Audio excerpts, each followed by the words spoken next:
Hello everyone, welcome back to our channel. Today we will practice some within the blank questions for SSC exams. So based on previous year of course, within the blank question की आज practice करेंगे. Let's start.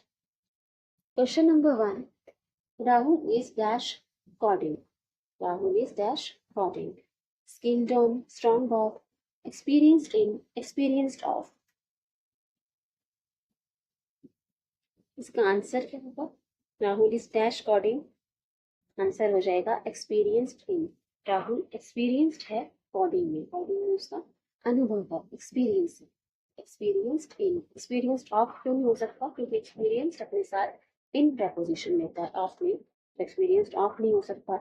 Strong of भी नहीं हो सकता. Strong in होता तो answer हो भी सकता था. Skilled on. स्किल्ड ऑन हमारा आंसर क्यों नहीं हो सकता?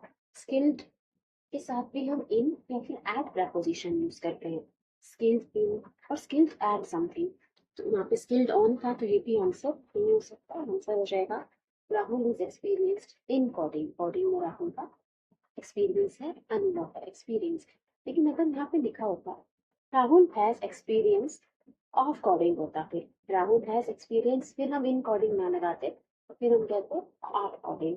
अगर सिर्फ एक्सपीरियंस होता, लेकिन एक्सपीरियंस्ड है, एक्सपीरियंस के साथ आप इन प्रपोजिशन यूज करते हैं. लेकिन अगर एक्सपीरियंस लिखा होता बिना ईडी के तो हमारा ऑफ प्रपोजिशन होता.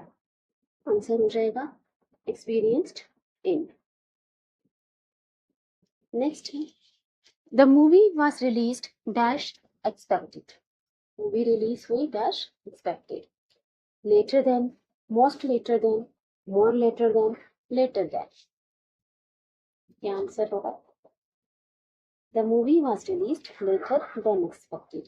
जितना एक्सपेक्ट किया था, जितनी उम्मीद थी उससे लेट रिलीज हुई मूवी, तो लेटर देन. ठीक है, दो पे कंपैरिजन होता है कंपैरेटिव डिग्री में, तो दो में कंपैरिजन हो रहा है. मूवी रिलीज हुई लेटर देन एक्सपेक्टेड. एक जो एक्सपेक्ट किया था और जो रिलीज हुई वो उससे लेट रिलीज हुई. मोस्ट लेटर देन क्यों नहीं हो सकता? क्योंकि मोस्ट तो हमारा सुपरलेटिव डिग्री हो गया जो दो से ज्यादा भी कंपेयर के लिए यूज करते हैं, और लेटर लेटर हो गया हमारा कंपैरेटिव. कंपैरेटिव सुपरलेटिव एक साथ नहीं यूज कर सकते, तो ये आंसर नहीं होगा. मोर लेटर देन, ये तो डबल कंपैरेटिव हो गया. मोर भी लगा दिया और लेटर भी लगा दिया. ये लेट का वैसे भी कंपैरेटिव सुपरलेटिव कैसे बनाते हैं? लेट, लेटर, लेटेस्ट, मोर लेट तो नहीं बनाते. और मोर लेटर में तो दोनों ही कंपैरेटिव हो गए, लेटर भी मोर भी. कोई आंसर नहीं होगा डबल कंपैरेटिव. लेटर देन, यहाँ पे लेटर देन तो ठीक है, लेकिन देन तो THEN वाला देन यहाँ पे यूज किया हुआ है. इसका मतलब होता है तब. हमें जब कंपैरेटिव डिग्री में हम THAN वाला देन यूज करते हैं कंपैरिजन के लिए, तो हमारा आंसर हो जाएगा later than, first option. The movie was released later than expected. Next है don't take the wind out of my dash and tell me I'm going nowhere with my love. Options are boat, wings, sails, sails. Don't take the wind out of my dash.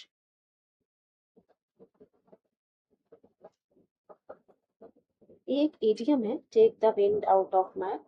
Answer हो जाएगा इसका sails. Take the wind out of somebody sails, उसका मतलब होता है किसी को discourage करना, किसी को डिस्करेज करना, डीमोटिवेट करना. ठीक है, उसका मनोबल तोड़ना, उसे हम कहते हैं take the wind out of someone's sails. तो आंसर हो जाएगा इसका sails. Don't take the wind out of my sails, ये क्या है? मतलब तुम्हें डिस्करेज मत करो. And tell me I am going nowhere with my life, ऐसे मत कहो कि मैं अपनी लाइफ में कुछ कर नहीं पा रहा. मुझे डिस्करेज मत करो, ऐसा इस सेंटेंस में कहा जा रहा है. तो take the wind out of someone sails means to discourage और डीमोटिवेट समवन, किसी को डीमोटिवेट करना, उसका मनोबल तोड़ना, उसे प्रोत्साहित करना, हम कहते हैं डीमोटिवेट. ये एक इडियम है, आपको ऐसे ही याद करना होगा. Take the wind out of someone sails मतलब डिस्करेज करना, डीमोटिवेट करना. नेक्स्ट है the villagers kept the dash out to collect the rain water. Rain water, बारिश के पानी को इकट्ठा करने के लिए विलेजर्स ने डैश को बाहर रख दिया. Cruise, cruise, cruise, cruise. अब ये होमोनिम है. होमोनिम्स कुछ तो जिनकी स्पेलिंग है, प्रोनाउंसिएशन एक जैसी होती है, जिन वर्ड्स की प्रोनाउंसिएशन एक जैसी होती है, लेकिन इनका लिखने का तरीका, स्पेलिंग, लिखावट अलग है और मीनिंग भी अलग होती है. तो जिन वर्ड्स की साउंड सिमिलर है लेकिन उनका मीनिंग, राइटिंग, स्पेलिंग सब अलग। जैसे इसमें क्रूज सब एक जैसा ही सुनाई दे रहा है, लेकिन सबका मीनिंग अलग हो गया, स्पेलिंग अलग हो गई। So villagers kept the dash out. Cruise, crew तो होता है जो स्टाफ काम करता है किसी एयरपोर्ट पे, उसको हम क्रू कहते हैं। स्टाफ को कहा जाता है एम्प्लॉय को, तो उनको थोड़ी बाहर रखेंगे रेन वाटर कलेक्ट करने के लिए। क्रूज, क्रूज का आंसर होगा, आंसर होगा ऑप्शन 2 क्रूज। क्रूज जो है CRUSE, इसका मतलब होता है कोई कंटेनर, कोई कंटेनर जिसमें पानी को इकट्ठा किया जा सकता है, कंटेनर होता है इसका मतलब। ये आंसर हो जाएगा हमारा। Cruise means a small container for holding liquid, कुछ भी लिक्विड स्टोर करने के लिए जो कंटेनर रखा जाता है, जार सा, उसे क्रूज कहते हैं, CRUSE। और CRUISE ये मतलब है means to travel by boat, ship, boat या शिप से ट्रेवल करना, उसको हम कहते हैं क्रूज। आपने देखा भी ऊपर शिप, क्रूज, तो ये वाला क्रूज होता है वो CRUISE। और CRUSE क्रूज का मतलब कंटेनर होता है। आंसर ये हो जाएगा। नेक्स्ट है रैपिड में be replaced by dash. Rapid को आप किससे रिप्लेस कर सकते हो, रैपिड की जगह कौन सा वर्ड लिख सकते हो जिससे सिमिलर हो। रैपिड का मतलब होता है फास्ट, जल्दी, तो रैपिड को किससे रिप्लेस कर सकते हैं। Gradual, legitimate, artistic, speedy. Gradual का मतलब तो स्लो होता है। लेजिटिमेट, लेजिटिमेट का मतलब लीगल, जायज, फेयर। आर्टिस्टिक, कलात्मक, क्रिएटिव, उसको कहते हैं आर्टिस्टिक। Speedy means fast. सो रैपिड की जगह हम कौन सा वर्ड लिख सकते हैं, इसका मीनिंग सेम हो रैपिड से। रैपिड का मतलब फास्ट और स्पीडी का मतलब भी फास्ट, सो आंसर स्पीडी हो जाएगा। Legitimate means legal, fair. Next, I find that students nowadays are not interested in dash letters by hand। मुझे ऐसा लगता है कि आजकल जो स्टूडेंट्स हैं, जो बच्चे हैं, वो इंटरेस्टेड नहीं है डैश लेटर्स बाय हैंड, हाथ से लेटर डैश करने में वो इंटरेस्टेड नहीं है। Writing, rioting, writing, rating. अब ये भी तो वो मालूम है कैसे साउंड कर रहे हैं, लेकिन इन सबका मीनिंग अलग है, स्पेलिंग अलग है। लेकिन आंसर होगा राइटिंग लेटर्स बाय हैंड, हाथ से लेटर लिखना, वो भी तो इजी है। राइटिंग, रियोटिंग का मतलब होता है दंगा, वायलेंस। रेटिंग, कोई रेटिंग देना, तो आंसर राइटिंग हो जाएगा। डैश देखिए, Mohan dash the charge of centre for life skills from Mustafa. Mohan ने डैश किया चार्ज ऑफ सेंटर अपने लाइफ स्किल का, और जो चार्ज था उसने डैश किया। Took over, took through, took off, took out. अब ये फ्रेजल वर्ड है, क्या आंसर होगा इसमें। टुक ओवर, टुक ओवर का मतलब होता है किसी चीज का चार्ज ले लेना, किसी चीज का कंट्रोल ले लेना। यहाँ पे लिखा है ये चार्ज ऑफ सेंटर, उसने मतलब टुक ओवर कर लिया, उसका पूरा कंट्रोल ले लिया, उसका पूरा चार्ज, उसकी पूरी जिम्मेदारी ले ली, पूरा चार्ज ले ली। तो टुक ओवर यहाँ पे आंसर होगा। Mohan took over the charge of centre और लाइफ स्किल्स फ्रॉम मुस्तफा। ठीक है, बाकी सबके मीनिंग देखते हैं। Took over means to take control, replace someone और become the leader. Took over के मतलब 3 मीनिंग होते हैं, एक तो टेक कंट्रोल, चार्ज ले लेना, लीडर बन जाना, लीड करना, या फिर रिप्लेस समवन, किसी को रिप्लेस करने के लिए भी टुक ओवर का यूज किया जाता है। ठीक है, टेक थ्रू, टेक थ्रू बाकी ऑप्शन से जो टेक थ्रू का मतलब होता है टू एक्सप्लेन समथिंग और guide about something. Take through का मतलब किसी चीज के बारे में एक्सप्लेन करना, समझाना या गाइड करना, इसे कहते हैं take through. Can you take me through this, को मुझे ये एक्सप्लेन कर सकते हो, इस बारे में गाइड कर सकते हो, उसे कहते हैं take through. Take off, take off का एक मतलब तो होता है फ्लाई का प्लेन, टेक ऑफ होते हैं प्लेन से था वो फ्लाई कर गया, take off, fly. Remove clothes, एक टेक ऑफ का मतलब होता है remove clothes. And become successful, his career took off, उसने होगा ऐसा, हिज कैरियर टुक ऑफ मतलब वो बहुत सफल हो गया, कामयाब हो गया, सक्सेसफुल हो गया। तो टेक ऑफ को 3 मीनिंग है, एक तो फ्लाई, रिमूव क्लॉथ्स, और एक होता है इसका मतलब बिकम सक्सेसफुल, उड़ान भरना। ठीक है, एक कामयाबी की उड़ान भरना, एक वैसे उड़ान भरना, और एक मीनिंग इसकी option. Take out, take out means to remove something, go out with someone. किसी चीज रिमूव कर देना या फिर किसी चीज को हटा देना, रिमूव कर देना, और गो आउट विद समवन। कोई फ्रेजल वर्ब्स थे, मीनिंग हमने डिस्कस कर ली, आंसर टू पावर। नेक्स्ट देखिए, Ishwar Chandra Vidyasagar fought hard against dash practices which affected Indian society of his time. तो ईश्वर चंद्र विद्यासागर जी ने काफी लड़ाई लड़ी, fought hard against dash practices, उन प्रथाओं के अगेंस्ट जो उस टाइम इंडियन सोसाइटी को इफेक्ट करती थी। Many evil, all evil, most evil, more evil, तो सारी इविल प्रैक्टिसेस थी, बैड प्रैक्टिसेस, बुरी जो प्रैक्टिसेस थी उनसे लड़ाई की उन्होंने उनके अगेंस्ट। तो क्या आंसर होना चाहिए? ऑल इविल प्रैक्टिसेस, सारी इविल प्रैक्टिसेस से वो लड़े। ऑल इविल लिखेंगे तो थोड़ा वो ज्यादा हो जाएगा। और मोर इविल अगर हम लिखते हैं, मोर इविल तो फिर कंपैरिजन की बात हो रही है, तो यहाँ पे पहले कोई और इविल प्रैक्टिस की बात नहीं की जिससे हम दो के बीच में कंपैरिजन कर सके, तो कंपैरिजन के लिए हम मोर का यूज करते हैं, तो ये नहीं होगा। मोस्ट इविल प्रैक्टिसेस, मोस्ट अगर लिखते तो सुपरलेटिव डिग्री के पहले दा का यूज होता है, लेकिन अगेंस्ट के बाद हमें सीधा दा मोस्ट होता तो शायद ये आंसर हो सकता था, लेकिन यहाँ दा नहीं लिखा तो फिर आंसर नहीं हो सकता। ऑल इविल भी नहीं होगा, आंसर होगा many evil.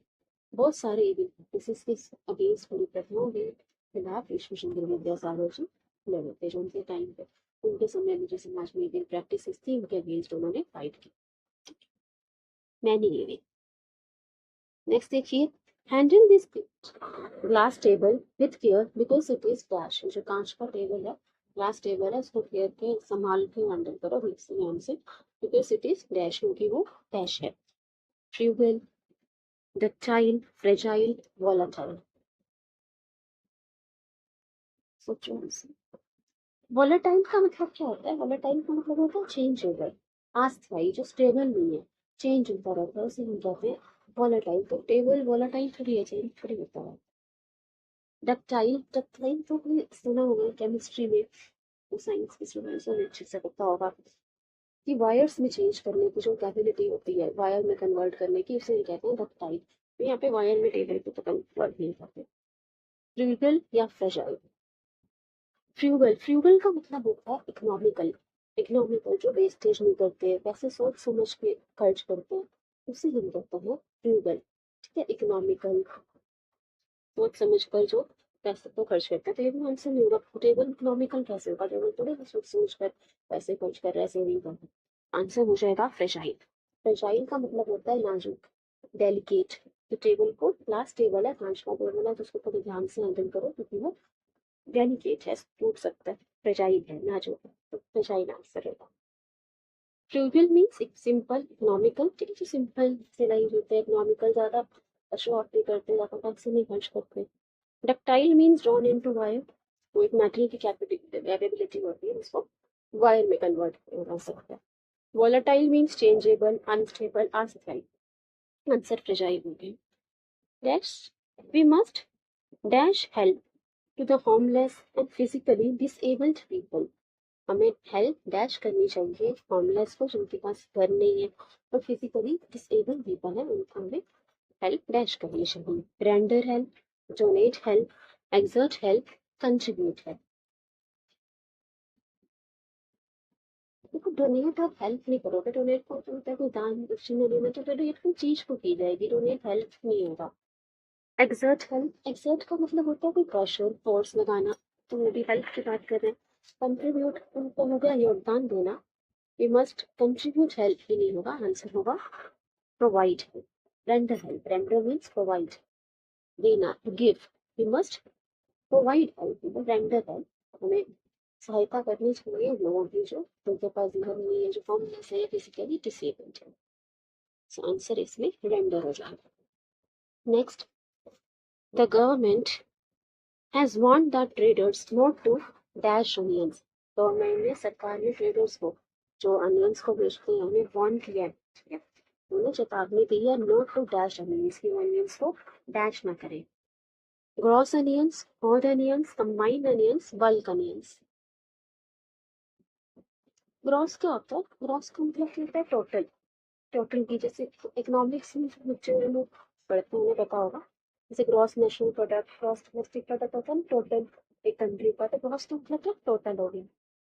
Combine, not to combine onion को किसी और से कंबाइन थोड़ी करना है, जोड़ थोड़ी, आंसर नहीं होगा। बल्क, आपने सुना होगा कि बल्क में कोई चीज खरीदो तो सस्ती पड़ती है, तो बल्क का मतलब होता है लार्ज क्वांटिटीज में। तो गवर्नमेंट वार्न करेगी ट्रेडर्स को not to bulk onions.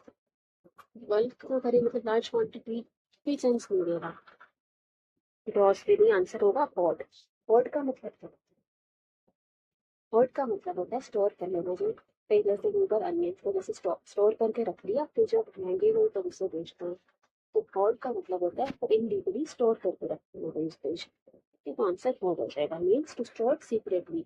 Secretly किसी चीज को छुपा लेना, अपने पास जमा करके रख लेना, फिर जब उसका प्राइस बढ़ जाए तो उसे सेल करना। महंगे महंगे प्राइसेस पर बेचना। तो गवर्नमेंट ने ट्रेडर्स को मानता है to hoard onions means to store secretly. ठीक है, नेक्स्ट देखिए। The government should take stringent steps, सरकार को कड़े कदम उठाने चाहिए against terrorists and foil their dash designs. Benevolent, conducive, malicious example. कि टेररिस्ट की बात की जा रही है, टेररिस्ट जो है उसके अगेंस्ट गवर्नमेंट को स्ट्रिक्ट एक्शन लेना चाहिए, stringent steps बड़े कदम उठाने चाहिए और उनकी फेल कर देनी चाहिए डैश डिजाइन्स को। बेनेवोलेंट, बेनेवोलेंट का मतलब तो होता है काइंड, जेंटल, दयालु। तो टेररिस्ट तो बेनेवोलेंट काइंड नहीं होगा, ये आंसर नहीं होगा। कंड्यूसिव, कंड्यूसिव का मतलब होता है फेवरेबल, न्यूज आपके फेवरेबल हो। ठीक है, तो फॉर देयर कंड्यूसिव डिजाइन के डिजाइन फेवरेबल नहीं होंगे। एग्जाम्पलरी, एग्जाम्पलरी होता है इतना अच्छा कि जिसका उदाहरण दिया जा सके, इसका एग्जाम्पल दिया जा सके, अब इसे एग्जाम्पल से याद रखिए। एग्जाम्पलरी एग्जाम्पल दिया जा सके इतना अच्छा उसे कहते हैं। तो टेररिस्ट की जो डिजाइन है उनके एग्जाम्पल दिया जा सके इतने अच्छे नहीं होंगे, मतलब हमें यहाँ पे नेगेटिव वर्ड चाहिए तो पॉजिटिव वर्ड है, ये सारे पॉजिटिव वर्ड थे। Benevolent, conducive, exemplary. आंसर है मैलिशियस के साथ। Malicious means harmful, bad. Malicious का मतलब क्या हो गया? हार्मफुल, खतरनाक, बुरे। कंड्यूसिव का मतलब तो फेवरेबल होता है, तो answer malicious. Malicious, harmful, bad, के मन में मैल है, गलत इरादे हैं, तो हार्मफुल, बैड याद रखना, मैलिशियस। नेक्स्ट देखिए। A reward is a dash which motivates a person to achieve excellence in his field. तो एक रिवॉर्ड जो है वो डैश है जो एक इंसान को मोटिवेट करता है, उसका मनोबल बढ़ाता है to achieve excellence in his field. अगर उसको रिवॉर्ड दे दिया जाए, ठीक है, उसके काम का, तो ये उसके मनोबल को बढ़ाता है कि वो अपनी फील्ड में वो अच्छा करे, एक्सीलेंस अचीव करे। तो reward is a monument, collection, recognition, memorial. Monument, monument का तो यहाँ पे साइन सेंस नहीं है। मेमोरियल, मेमोरियल होता है कोई यादगार। रिवार्ड कोई मेमोरियल है जो अचीव एक्सीलेंस अचीव करने के लिए मोटिवेट करेगी, तो मेमोरियल यादगार ऐसा तो नहीं होगा। रिवॉर्ड इज अ कलेक्शन, अगर कलेक्शन ऑफ समथिंग लिखा होता तो ये आंसर हो सकता था कि एक संग्रह है, तो नहीं, ये भी आंसर नहीं होगा। एक रिवॉर्ड एक रिकॉग्निशन है। रिकॉग्निशन मतलब एक ऑनर, रिस्पेक्ट, एक सम्मान देना। एक रिवॉर्ड जो दिया जाता है एक अच्छे काम के लिए, वो एक सम्मान की तरह, एक अवार्ड, एक ऑनर की तरह काम करता है, जो एक व्यक्ति को अपने फील्ड में एक्सीलेंस अचीव करने के लिए मोटिवेट करता है। ठीक है, तो रिकॉग्निशन आंसर होगा। नेक्स्ट देखिए, last one. Many items of Ivory were dashed from a dealer in antiques by the custom authorities at the Delhi airport. काफी जो आइटम्स थी आइवरी की, आइवरी होता है हाथी दंत, हाथी दंत जो कि इलीगल है उसकी ट्रेडिंग। तो मैंने items of Ivory were dash from a dealer in antiques, जो एंटीक्स में डीलर, ठीक है, एंटीक में डील करता था, उससे डैश की गई आइवरी की items by the custom authorities ने at the Delhi airport. Appropriated, annexed, stored, confiscated, ये आंसर होगा। सिर्फ आइवरी वर स्टोर्ड, क्या स्टोर कर लेंगे? कस्टम अथॉरिटीज क्या करेंगे? आइवरी का ट्रेड तो इलीगल है, तो उसके आइटम्स को स्टोर करके ही रखेंगे, ये आंसर नहीं होगा। एप्रोप्रिएटेड, एप्रोप्रिएट मतलब होता है हड़प में, हड़प लेना। तो क्या कस्टम अथॉरिटीज वाले आइवरी के आइटम्स किसी डीलर से हड़प लेंगे? नहीं, ये सेंस नहीं होगा। एनेक्स, एनेक्स मतलब होता है अटैच, अटैच। जैसे आपकी बुक्स में लास्ट पेजेस में एनेक्सर्स होते हैं, मतलब उनसे अटैचमेंट है, कोई चीज अटैच करके रखना, तो ये भी आंसर नहीं हो सकता। आइवरी के आइटम्स अटैच किए गए। अब कन्फेस्केटेड मीन्स सीज्ड, जब्त कर रहना कोई चीज, उसे कहते हैं कन्फेस्केटेड। तो कस्टम अथॉरिटीज में एक डीलर जो एंटीक्स में डील करता था, उसके पास कुछ आइवरी के आइटम्स में, आते धन के आइटम्स थे, तो उन्हें जब्त कर लिया गया। तो आंसर होगा कॉन्फेस्केटेड, विच मीन्स सीज्ड, जब्त कर लेना। ठीक है, चलिए चेक और प्लान की last one, first second last. Scientists at Cambridge University are dash how plants can give us sustainable energy. Cambridge university में साइंटिस्ट डैश कर रहे हैं कि प्लांट हमें सस्टेनेबल एनर्जी कैसे दे सकते हैं। So are looking, investigating, scrutinizing, inspecting. क्या आंसर होगा?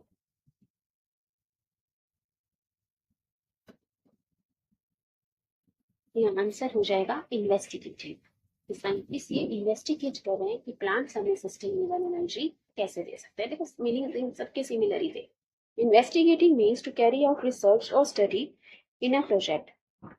वहाँ पे इन्वेस्टिगेटिंग का मतलब वो कि उस फील्ड में रिसर्च कर रहे हैं, स्टडी कर रहे हैं कि प्लांट्स हमें सस्टेनेबल एनर्जी कैसे दे सकते हैं। तो वो इन्वेस्टिगेटिंग है। आंसर हो जाए कि इसकी खोज कर रहे हैं, रिसर्च कर रहे हैं।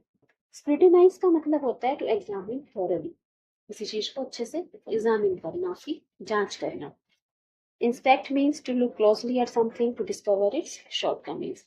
किसी चीज को ध्यान से देखना कि उसमें क्या कमी है, उसको अच्छे से ऑब्जर्व करना, इंस्पेक्ट करना। तो आंसर हो जाएगा इन्वेस्टिगेटिंग।